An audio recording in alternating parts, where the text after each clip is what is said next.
मंच माला माइक ये उसको मिलते हैं जो उसका हकदार होता है और मिलना ही चाहिए। आचार्य श्री ने भी ठीक ऐसा ही आपको पूरे भारत में और विश्व के सामने एक उपाधि दी थी। उपाधि भी उसी को मिलती है जो उसका हकदार होता है, और वो उपाधि थी कि कल सुधासागर जी आ गए हैं, अब ये दहाड़ेंगे शेर की। जय हो जय हो जय हो।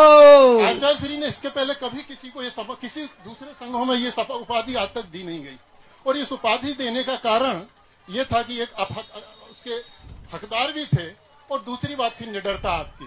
और जो निडरता थी वो लोगों ने देखी, हम लोगों ने देखी, कई निडरता के कारण है। उसमें से एक सांगानेर के मंदिर में जब आप नीचे गए तो यक्ष भी आपकी निडरता के आगे डर गया और उसने चैत्यालय आपको सौंप दिया। वही निडरता आपने चांदखेड़ी के मंदिर में दिखाई जब सेठ किशनदास जी देव बनकर आपके सपने में आए, आपको योग्य पाया, आपकी निडरता देखी और आपको उसका रास्ता बता दिया गुफा का। वही निडरता लोगों ने जयपुर में देखी कि जब सोने के किले की जड़ें कैसे आपने हिला दी। तो ऐसी कई निडरताएं हैं। महाराज जी, मेरी जिज्ञासा ये है कि आज के समय में आपके भक्तों में लगभग 20 से 30 साल के बहुत सारे भक्त हैं, और इन सब घटनाओं को, चमत्कारों को, अतिशयों को, आपके पराक्रमों को लगभग 20-25 साल हो गए हैं।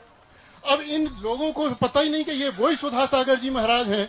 जब गुफा में पिड़ जाते हैं तो अपनी जान हथेली पे रख के और उन यक्षों से भी भर जाते हैं। ये वही सुधासागर के महाराज के हैं जो जिनके सपने में स्वयं देव आकर और उनका रास्ता बता देते हैं। तो महाराज जी, इन पीढ़ी को इनको कुछ पता ही नहीं है, इनको ये कैसे पता बताया जाए, कैसे पता इनको समझाया जाए।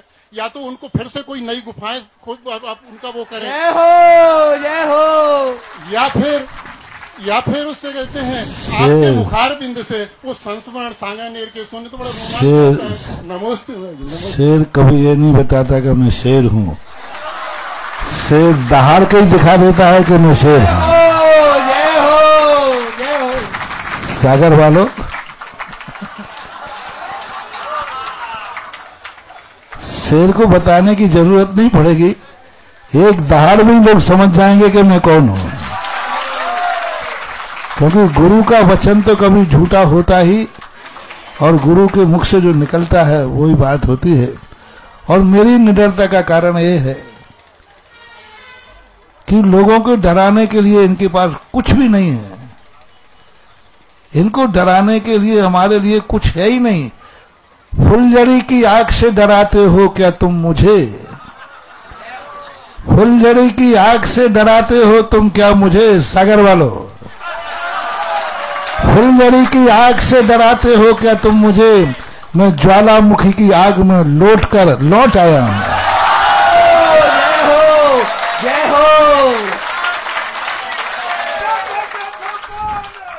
ज्वालामुखी की आग में लौट आया हूं। फुलझड़ी की आग से डराते हो तुम मुझे, तुम्हारे पास डराने के लिए फुलझड़ियों के अलावा कुछ है ही नहीं। इसलिए